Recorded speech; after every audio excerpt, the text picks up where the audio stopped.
You know what the biggest roadblock to real innovation is? It's usually not figuring out the problem. It's finding the path to a great solution. So today, we're going to talk about unlocking that path with a crucial concept called design ideation. I'm sure you've been here. Your team is all on the same page. You've nailed down the problem, you know exactly what's wrong. But then, nothing. You're just stuck. You've done all the hard work, right? You've identified the pain point, defined the challenge, and now you're staring at a whiteboard and everyone's asking the same thing. Okay, now what? How do we actually get from this really clear problem to a brilliant solution? Well, this is exactly where ideation comes into play. Think of it like a bridge. It's the process that's built specifically to get you from that we know the problem side of the river to a whole new world just brimming with creative opportunities. So what is it, really? Well, officially, it's a key phase in the whole design thinking framework, and its only job is to generate a massive, huge, giant number of possible solutions. And listen, that part about a large number, that's the secret sauce.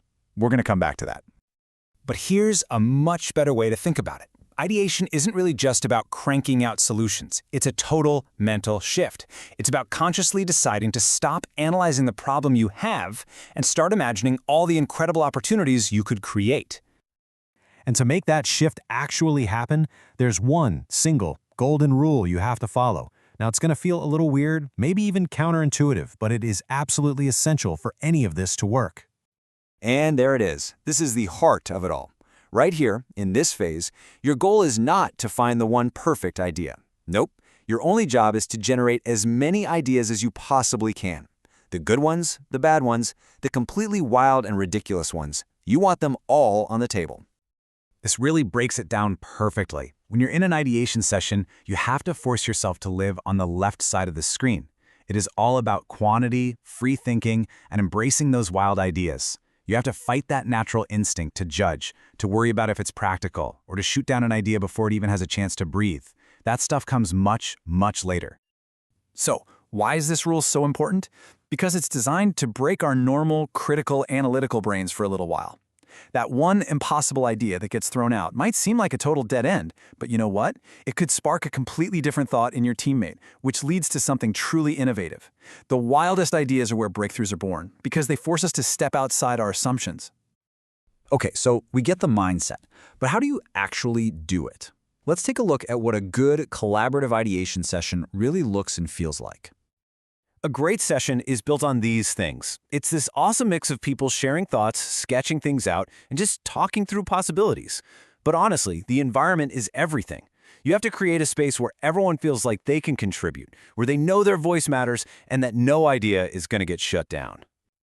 You can almost think of it as a kind of collaborative dance. First, you get everyone to share their thoughts without any filter. Then, you use quick sketches to make those ideas real, something you can see and react to. You talk about every single possibility that comes up, and holding it all together, the foundation for the whole thing is that last step. You put judgment on hold. You save it for another day. Which brings us right back to why we're doing any of this in the first place. Why go through what seems like a chaotic process of just generating hundreds of ideas? Well, it's all about unlocking brand new paths. Because when you create that safe, judgment-free zone, and when you focus purely on quantity over quality, you're doing something really powerful. You are basically throwing open the door to your team's collective creative genius. And that, right there, is the big payoff. Ideation becomes this incredible engine that forces your team to look beyond the obvious answers and helps you discover those truly new, unexpected, and innovative ways forward. So I'll just leave you with this little challenge. Think about a problem you're trying to solve right now. If you were in a room where there were no bad ideas, what's that one impossible solution that just might be worth exploring?